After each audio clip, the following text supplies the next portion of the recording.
Leaving did not end the emotional contract your body was trained to uphold. It only removed the person that they were organized around, which is why pain lingers in places you thought would feel quiet. And it's not a sharp pain, it is a dull, persistent ache. The kind that lives under your ribs when you wake up, that shows up in heaviness instead of tears, the kind that makes you wonder why you still feel impacted when you did the brave thing and you left. What you're feeling is not failure to heal. It is the aftershock of years being spent responsible for outcomes you could never control. Your nervous system learned that pain was managed through compliance, that shame was avoided through self-correction, and that guilt was the price of choosing yourself. Those lessons do not dissolve when the relationship ends. They follow you into quiet spaces and new beginnings. Shame shows up when you notice you're still affected, that you can't access relief, when your body reacts to normal situations as if danger was imminent. Shame tells you that you should be further along, calm, stronger by now. Guilt tells you that resting is indulgent, thriving is selfish, and struggling is an inconvenience to others. Regret whispers about time lost, versions of you that had to disappear, and choices you wish you could undo. None of this means you made the wrong decision. It means your system is still carrying the weight of responsibility it was trained to hold. This episode is not here to rush you into feeling better. It's here to explain why pain, shame, guilt, and regret show up after you leave, and how power is built not by bypassing it, but by understanding what they protected. I'm Meaghan Webster. I'm an abuse recovery coach, a trauma-informed strategist, and the woman a narcissist hopes to never meet twice. This episode is for the woman who left and expected relief, but instead found themselves carrying emotions they weren't prepared for. We're talking about what actually happens inside the body after you leave, not the empowerment story, not the glow-up narrative, but the internal reckoning that comes after survival. We're unpacking pain, shame, guilt, regret, and how power is rebuilt when those states are no longer fought or suppressed. Pain after leaving is disorienting because it doesn't follow a narrative arc. It doesn't rise and fall in clean emotional waves. It shows up sideways in your body before your thoughts even catch up, in the way your shoulders don't drop even when the house is quiet, how your jaw stays tight when nothing is happening, the way your chest aches at random moments without a clear emotional trigger attached. The pain is not about the relationship itself. It is about what your system postponed feeling in order to function. Inside of the relationship, pain was not something you could afford to fully feel. You had to stay operational, composed enough to manage reactions, anticipate moods, and keep the environment from tipping. Pain became a background noise, a dull hum you learned to live with because attending to it would have destabilized everything. Once you leave, your nervous system no longer has to prioritize containment. The moment survival stands down, pain finally has room to surface. That is why it can feel like things are getting worse instead of better. The body is not escalating distress, it's actually decompressing pressure that never had a safe exit. This is also why women can often feel confused by how physical this pain can be. Headaches, stomach tension, heaviness in your limbs, exhaustion that feels cellular rather than emotional. The body remembers what the mind tends to override. Pain lives where words never reach. And you trying to outrun this pain is what's keeping it alive. Pushing yourself to be grateful, productive, or resilient teaches your nervous system that pain is still dangerous. Allowing pain to exist without commentary is often the first time your body experiences unpunitive presence, and that alone changes everything. While shame grows quietly after leaving because there's no external threat to point to anymore. Without someone actively invalidating you, the internalized voice steps forward, the one that asks you why you're still affected, why you're not further along, why this even matters. Shame convinces you that nervous system responses say something about who you are rather than what you endured. It collapses impact into identity. Instead of recognizing adaptation, shame frames your reactions as personal failure. This is why women feel embarrassed for still flinching, still ruminating, still needing rest. They believe they should be beyond this, that healing should look cleaner, more linear, less disruptive to daily functioning. What shame hides is that your system learned self-silencing as a survival skill. Shame was installed as a regulatory tool. It kept you compliant, quiet, and from rocking the boat when rocking it had consequences. After leaving, shame lingers because it was never about the abuser. It was about how you were trained to relate to yourself under pressure.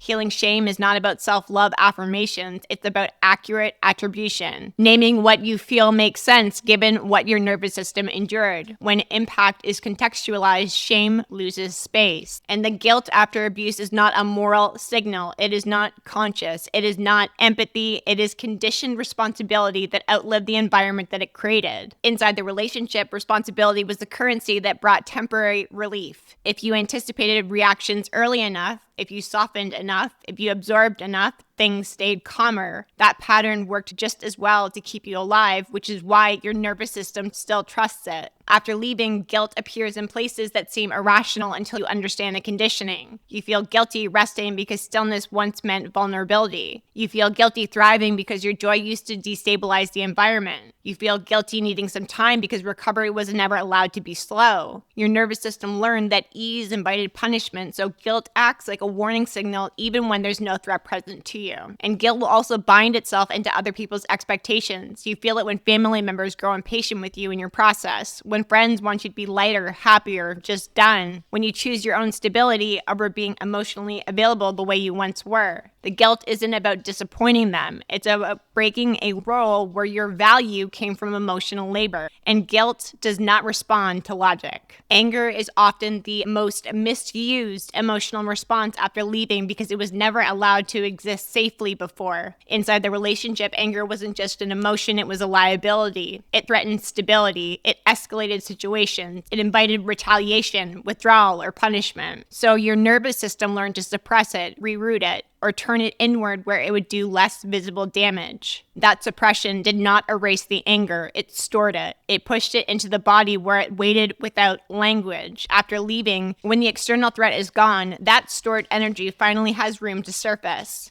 And because it was never allowed expression before, it can feel unfamiliar, overwhelming, or frightening when it returns. This anger is not about chaos, it is about precision resurfacing. It's your nervous system reasserting boundaries that were crossed repeatedly and normalized over time. It points directly to moments where you swallowed truth, minimized harm, or complied to keep things from getting worse. It carries information your nervous system was never allowed to act on. Many women fear anger because they associate it with being unsafe or out of control. What they're actually sensing is their power returning to a system that was trained to be accommodating. Anger does not need to be explosive to be effective. It does not require confrontation to do its work. Often, it simply clarifies what you will never participate in again. When anger is denied, it's turned inward and it actually corrodes you. It becomes things like depression, numbness, self-blaming, disassociation, and chronic resentment. When anger is acknowledged without being acted out destructively, it restores your alignment. It's giving your body permission to protect itself again. Anger is not something to discharge quickly. It is something to listen to until the boundary it is pointing towards becomes non-negotiable. Regret after abuse is rarely about wishing you had stayed. It's about realizing how much of yourself you had to set aside to survive.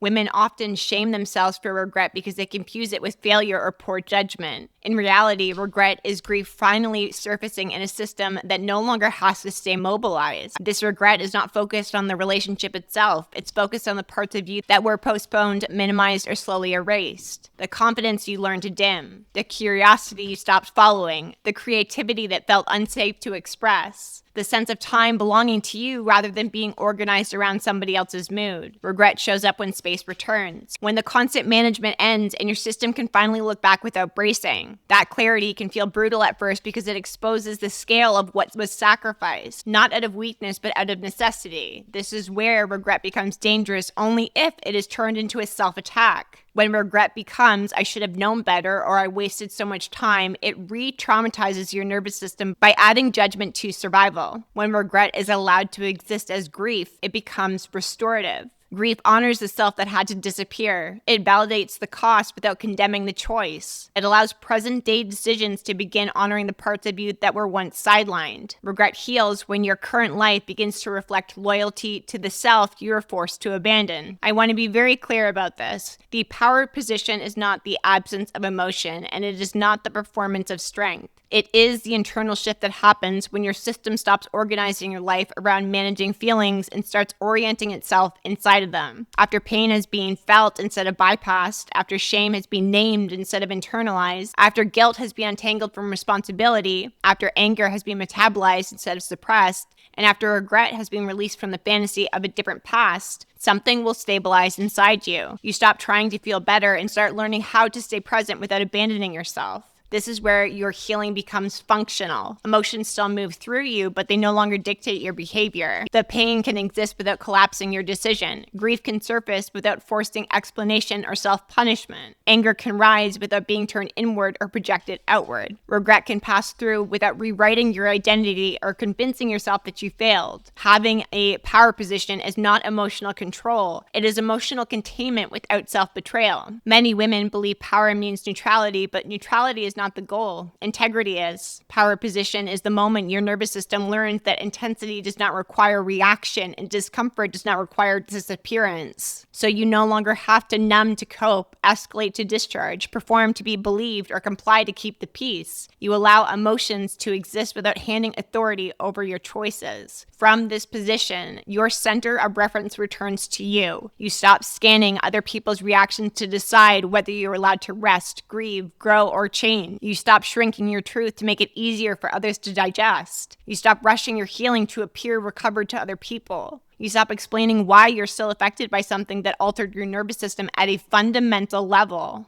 Being in a power position is when your body learns that feeling does not equal danger and expression does not equal consequence. You can feel deeply without fragmenting. You can be impacted without being destabilized. And you can carry emotion without being fully governed by it. This is the part that nobody wants to name. Leaving removes the external threat, but the power position you step into restores your internal authority, and that is where your freedom actually lives. Stability is not an internal affirmation. It is not something your mind convinces your body of. Stability is an accumulation of experiences where nothing bad happens when you exist honestly. It is predictability without punishment, expressing a need without retaliation. It's making a mistake without consequences cascading afterward. Your nervous system does not trust insight. It trusts repetition. It needs to witness days, months, years where honesty does not lead to escalation, where rest does not invite loss, where you're not required to manage anyone else's emotional state, and that evidence cannot be rushed. This is why healing can feel slow and underwhelming even when your understanding is very high. Your system is relearning how to exist without constant monitoring. That recalibration happens through mundane experiences that feel insignificant to the mind but monumental to the body. Stability also requires support. Healing in isolation will stall the nervous system because it never receives consistent co-regulation. It will remain vigilant because there's no external structure reinforcing the safety. Inside of the Reinvent, Rebuild, and Redeem membership, this is where the work becomes tangible, not through motivation or insight, but through consistent containment that allows the body to relax without fear of collapse. Stability must be supported, and it is learned slowly enough that it actually lasts. Before we wrap up our episode today, I want to touch on freedom. Freedom does not arrive as relief or euphoria. It arrives as neutrality without fear, as the ability to experience emotion without scanning for consequence, as space returning to parts of your body that were once occupied by vigilance. Freedom looks like making decisions without rehearsing explanations, resting without anticipating backlash, feeling sadness without panic, enjoying moments without bracing for loss. It is the absence of constant self-monitoring rather than the presence of constant joy. At first, this freedom can feel uncomfortable. Chaos trained your nervous system to associate intensity with aliveness, so the quiet can feel unfamiliar, the calm can feel empty, but that does not mean that anything is missing. It means that your capacity is returning home to you. Freedom is the ability to stay present without effort. It is living without managing invisible threats. That steadiness is the reward most women never knew to expect. If guilt followed you after leaving, it does not mean you made the wrong decision. It means your nervous system is still recalibrating after prolonged responsibility for things that were never yours to carry. If anger surfaced, it does not mean you are regressing. It means energy is returning to places that once suppressed it.